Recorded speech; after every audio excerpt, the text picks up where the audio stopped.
Hello दोस्तों, कैसे हैं आप लोग। आज मैं एंटी मार्कोनी का नियम बताने वाला हूं। उम्मीद करता हूं कि यह छोटी वीडियो आप लोगों को समझ में आएगी। सबसे पहले हम लोगों ने मार्कोनी का नियम पढ़ा। इस नियम को रूसी वैज्ञानिक रसायन शास्त्री मार्कोनी काफ ने सन 1869 ईस्वी में असममित एल्कीन पर हाइड्रोजन हैलाइड का योग नियम दिया, जिसे मार्कोनी काफ नियम कहते हैं। जबकि खराच नामक रसायन शास्त्री ने सन 1933 ईस्वी में असममित एल्कीन पर HBr का योग नियम दिया, जो मार्कोनी काफ नियम का विपरीत है, जिसे हम लोग एंटी मार्कोनी काफ नियम कहते हैं।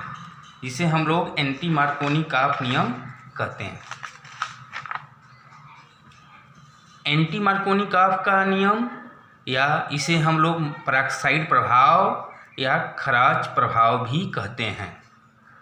आइए हम लोग जानते हैं कि जानने का प्रयास करते हैं कि एंटी मार्कोनी काफ नियम क्या है। जब हाइड्रोजन ब्रोमाइड असममित एल्कीन के साथ कार्बनिक पेरोक्साइड की उपस्थिति में अभिक्रिया करता है तो HBr का योग मार्कोनी काफ नियम के विपरीत होता है। हम लोग पढ़ लिए हैं मार्कोनी काफ का नियम। जो पेरोक्साइड प्रभाव है या खराच प्रभाव है, वो मार्कोनी काफ नियम का जस्ट उल्टा है। इस नियम के अनुसार जब किसी असममित एल्कीन पर HBr का योग होता है तो HBr का ऋणात्मक भाग असममित एल्कीन के कार्बन कार्बन द्विबंध के उस कार्बन परमाणु पर जुड़ता है जिस कार्बन परमाणु पर हाइड्रोजन परमाणुओं की संख्या अधिक होती है। मार्कोनी काफ के नियम में क्या था कि असममित एल्कीन के कार्बन कार्बन द्विबंध के उस कार्बन परमाणु पर ऋणात्मक भाग जुड़ता है जिस कार्बन परमाणु पर हाइड्रोजन परमाणु की संख्या कम होती है। लेकिन एंटी मार्कोनी काफ नियम में मार्कोनी काफ नियम का विपरीत इसलिए है कि जो ऋणात्मक भाग है वह कार्बन परमाणु उस कार्बन परमाणु पर जुड़ता है जिस पर हाइड्रोजन परमाणुओं की संख्या अधिक होती है। जैसे प्रोपीन की क्रिया जब HBr से कराते हैं कार्बनिक पेरोक्साइड की उपस्थिति में तो CH3 CH2 CH2Br 1 bromo propene प्राप्त होता है। आइए इसके महत्वपूर्ण बिंदु को देखते हैं। पहला पॉइंट है महत्वपूर्ण बिंदु में, चूंकि यह योगात्मक अभिक्रिया कार्बनिक पेरोक्साइड की उपस्थिति में होती है, इसलिए इसे पेरोक्साइड प्रभाव भी कहते हैं। दूसरा पॉइंट, इस अभिक्रिया का अध्ययन खराच नामक रसायन शास्त्री ने सन 1933 ईस्वी में किया था, इसलिए इसे खराच या किसी दूसरे बुक में खरैच या और बुक डिफरेंट बुक में जो उच्चारण है वो अलग अलग है, खराच प्रभाव भी कहते हैं। तीसरा पॉइंट, यह योगात्मक अभिक्रिया मार्कोनी काफ नियम के विपरीत अपोजिट होता है, इसलिए इसे एंटी मार्कोनी काफ नियम कहते हैं। इसका सबसे महत्वपूर्ण पॉइंट चौथा पॉइंट है। इसमें क्या है कि जो हाइड्रोजन हैलाइड यौगिक होता है उसमें होता है HX और XX में आता है hydrogen fluoride, hydrogen chloride, hydrogen bromide और हाइड्रोजन आयोडाइड। मार्कोनी काफ नियम में HF केवल अभिक्रिया योग नहीं करता, बल्कि HCl के साथ भी, HBr के साथ भी, HI के साथ भी मार्कोनी काफ नियम होता है। जबकि एंटी मार्कोनी काफ नियम में HF, HCl तथा HI पेरोक्साइड प्रभाव नहीं दिखाते, यानी एंटी मार्कोनी काफ नियम नहीं लागू होता है इन पर, क्योंकि यह अभिक्रिया मुक्त मूलक योगात्मक अभिक्रिया का उदाहरण है। यानी जो एंटी मार्कोनी का नियम है वो मुक्त मूलक योगात्मक क्रिया का उदाहरण है, और जो मार्कोनी का नियम है वह इलेक्ट्रोफिलिक योगात्मक क्रिया का उदाहरण है। इसलिए HF, HCl और HI पेरोक्साइड प्रभाव नहीं दिखाते हैं, क्योंकि HF, HCl में जो मुक्त मूलक बनता है वह फ्लोरीन और क्लोरीन की विद्युदात्मकता अधिक होने के कारण बन नहीं पाता, जबकि HI में मुक्त मूलक उत्पन्न होता है, आयोडीन मुक्त मूलक, लेकिन यह अस्थायी होता है। अस्थायी होने के कारण यह शीघ्रता से आयोडीन में परिवर्तित हो जाता है, I2 में परिवर्तित हो जाता है, और जब यह शीघ्रता से I2 में परिवर्तित हो जाएगा तो एंटी मार्कोनी का नियम नहीं देगा। चूँकि HBr सरलता से मुक्त मूलक में परिवर्तित हो जाता है पेरोक्साइड की उपस्थिति में, इसलिए केवल HBr एंटी मार्कोनी का नियम देता है।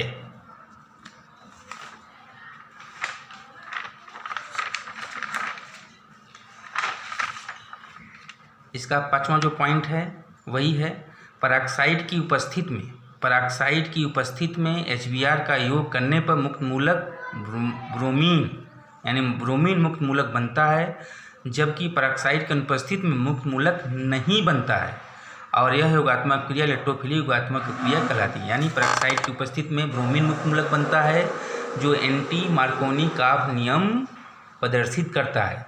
जैसे ही पेरोक्साइड अनुपस्थित हो जाता है तो मुक्त मूलक नहीं बनता, इलेक्ट्रोफिलिक अभिकर्मक बनता है, और जिसे हम इलेक्ट्रोफिलिक योगात्मक क्रिया कहते हैं, यह मार्कोनी का नियम कहलाता है। सममित एल्कीन, जैसे मैंने पहले ही बताया था कि सममित एल्कीन जितने भी हैं वह मार्कोनी का नियम और एंटी मार्कोनी का नियम दोनों ही नहीं देते हैं। ठीक है, तो सममित एल्कीन जैसे ब्यूट2ईन, H3ईन इत्यादि पेरोक्साइड प्रभाव प्रदर्शित नहीं करते हैं। ठीक है, तो नोट का पॉइंट देखिए, ये प्रोपीन है, HBr की क्रिया होती है, मार्कोनी का नियम से पढ़ा है कि जो इसका ऋणात्मक भाग होगा उस कार्बन परमाणु पर जुड़ता है, द्विबंध के उस कार्बन परमाणु पर जुड़ता है जिस पर हाइड्रोजन परमाणुओं की संख्या कम होती है, इसलिए ब्रोमीन जो ऋणात्मक भाग है वो इस पर जुड़ेगा, और मार्कोनी का के नियम से CH3CH Br CH3 बन जाएगा, जिसको हम 2-ब्रोमो प्रोपेन कहते हैं। जबकि यही अभिक्रिया कार्बनिक पेरोक्साइड जिसे एंटी मार्कोनी का नियम कहते हैं, इसमें जो असममित एल्कीन प्रोपीन है, इसमें ऋणात्मक भाग जो है उस कार्बन द्विबंध के उस कार्बन परमाणु पर जुड़ता है जिस कार्बन परमाणु पर हाइड्रोजन परमाणुओं की संख्या अधिक होती है। यानी जो ब्रोमीन ऋणात्मक भाग है इस कार्बन परमाणु पर जुड़ेगा, और इस प्रकार CH3 CH2 और ये CH2Br उत्पाद बनेगा, जिसे हम लोग 1-ब्रोमो प्रोपेन कहते हैं। इस प्रकार मार्कोनी का नियम का विपरीत नियम पेरोक्साइड की उपस्थिति में होता है, जिसे हम लोग एंटी मार्कोनी का नियम कहते हैं। इस पर आइए हम लोग सवाल का अध्ययन करते हैं। हम लोग एंटी मार्कोनी का नियम पर आधारित प्रश्नों को हल करते हैं। यह प्रश्न जो है IIT मेन 2017 में आया हुआ था, IIT में, इसको हल करते हैं। एक कंपटीशन का सवाल है, लेकिन बहुत ही आसान है। यदि हम लोगों को एंटी मार्कोनी का नियम अच्छे से समझ में आ गया है तो यह प्रश्न सॉल्व हो जाएगा। देखते हैं प्रश्न क्या है। पेरोक्साइड की उपस्थिति में 3-मेथिल पेंट 2-ईन HBr के साथ अभिक्रिया करने पर एक संकलन का मतलब योग होता है, संकलन योग बनाता है, यानी कि एक उत्पाद देता है। उत्पाद के लिए संभव त्रिविम समायोजनों की संख्या कितनी होगी। तो ऑप्शन में दिया है 2, दूसरा ऑप्शन दिया है 4, तीसरा ऑप्शन दिया है 6, चौथा ऑप्शन दिया है 0। आइए हम लोग इसको सॉल्व करते हैं। यह कैसे सॉल्व होगा देखते हैं इसको।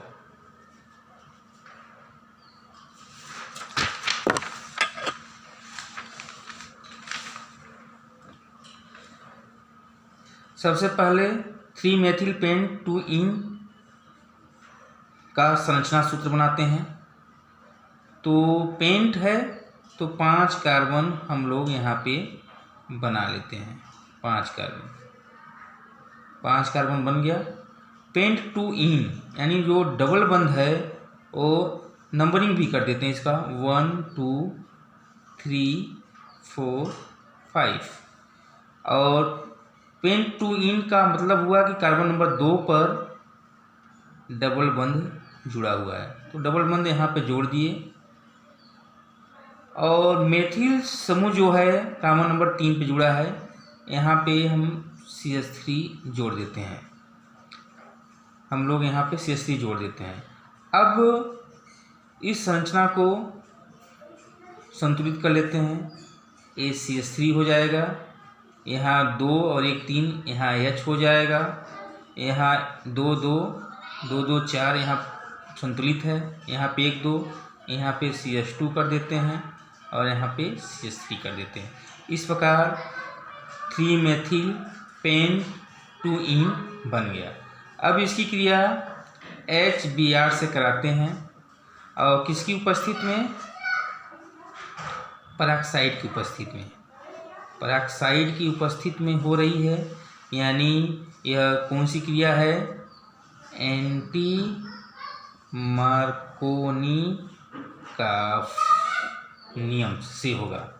तो एंटी मार्कोनिकॉफ नियम में क्या पढ़ा है हम लोगों ने कि जो असम्मित एल्कीन होता है उसके कार्बन कार्बन डबल बंध में जो ब्रोमीन ऋणात्मक भाग है उस कार्बन परमाणु पर जुड़ेगा जिस कार्बन परमाणु पर हाइड्रोजन परमाणुओं की संख्या अधिक होती है। इस प्रकार Br का ऋणात्मक भाग यहाँ पे जुड़ेगा इस कार्बन पे, कार्बन नंबर 2 पे, और H जो धनात्मक भाग है वो कार्बन नंबर 3 पे जुड़ेगा। तो हम देखते हैं कि इसका उत्पाद क्या बना, CH3 CH2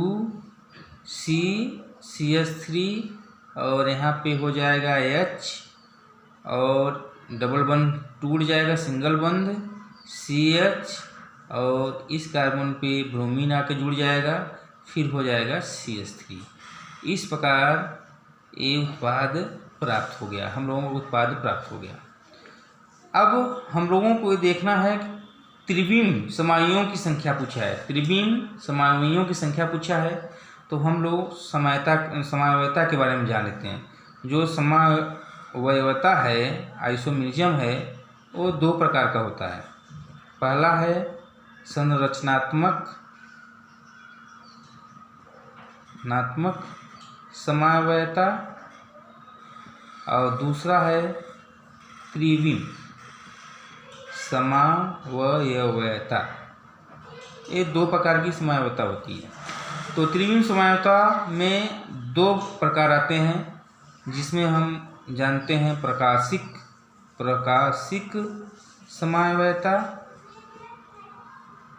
और दूसरा होता है ज्यामितीय समावयवता।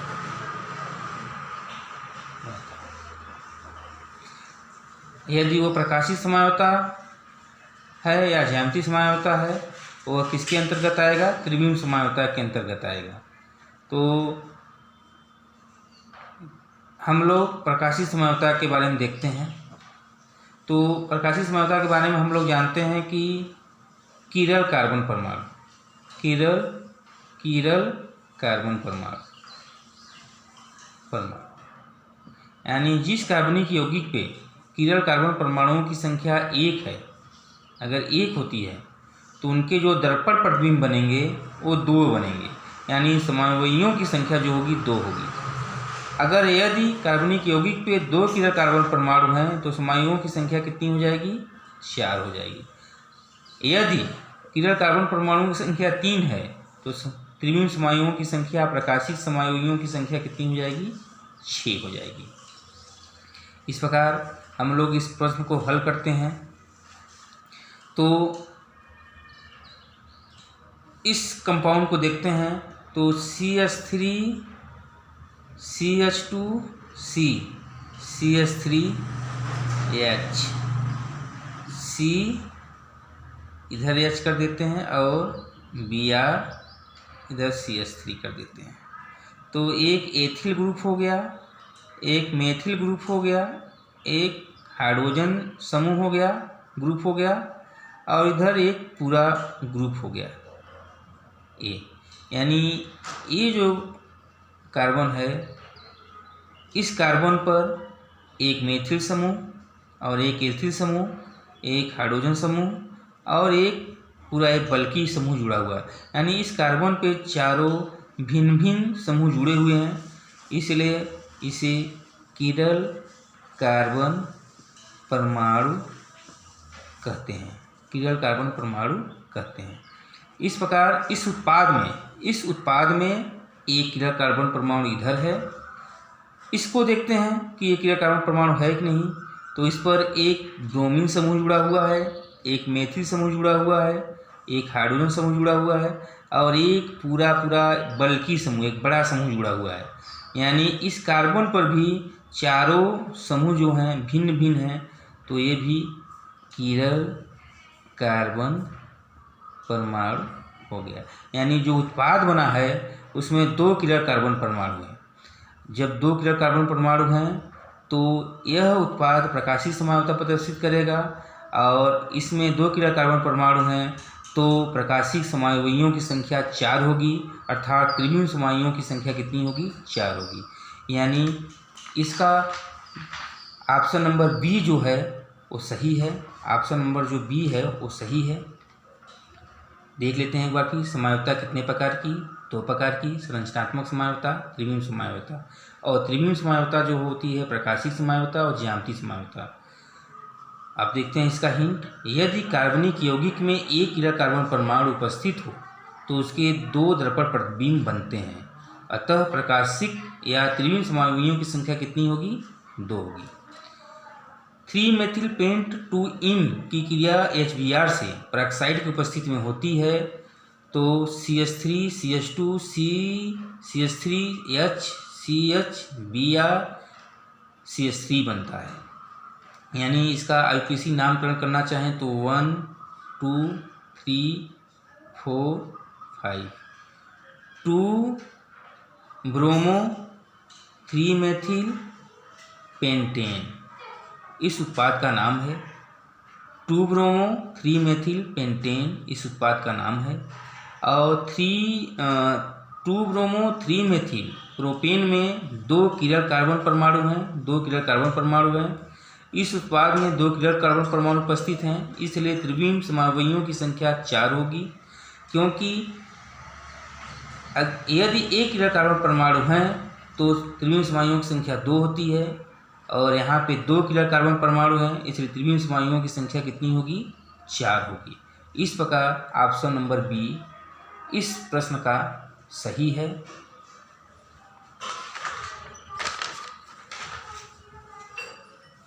और प्रश्न देख लेते हैं अध्ययन करने के लिए। हेक्स 1-इन की HBr के साथ योगात्मक क्रिया से प्राप्त उत्पादों के IUPAC नामकरण लिखिए या बताइए।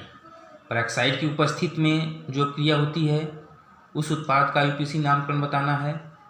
पेरोक्साइड की अनुपस्थिति में जो हो रही है जो उत्पाद प्राप्त होता है उसका नामकरण बताना है, और पेरोक्साइड की उपस्थिति में जो हो रही है उस उत्पाद का IUPAC नामकरण बताना है। इस प्रकार दूसरी ब्यूट 1-इन की संरचना सूत्र लिखिए। ब्यूट 1 की संरचना सूत्र क्या है? इस पर पेरोक्साइड की अनुपस्थित में HBr की जब योगात्मक क्रिया कराते हैं तो उसका समीकरण लिखना है। तीसरा प्रश्न 3-मेथिल प्रोपीन की संरचना सूत्र लिखिए। इस पर पेरोक्साइड की उपस्थिति में HBr की योगात्मक अभिक्रिया लिखिए तथा इस नियम का नाम लिखिए। तो सबसे पहले हम लोग 3-मेथिल प्रोपीन बनाते हैं। प्रोपीन में 3 कार्बन होता है, 1 2 3, और नंबरिंग कर देते हैं 1 2 3, यानी 2 पे मेथिल समूह है तो मेथिल समूह जोड़ दिया, और 1 पे इन है तो इन जोड़ दिया। अब इस संरचना कार्बनिक संरचना को संतुलित कर देते हैं। यहाँ पर CH2 हो जाएगा। इस कार्बन पे 1 2 3 4 ये संतुलित है, और यहाँ पे 3 कर देते हैं CH3। इस प्रकार 2-मेथिल प्रोपीन बन गया, और इस पर हम HBr की क्रिया करा रहे हैं। किसकी उपस्थिति में? पेरोक्साइड की उपस्थिति में। जब पेरोक्साइड की उपस्थिति में होगा तो ये मालूम है सभी को कि एंटी मार्कोनी काफ नियम से होगा।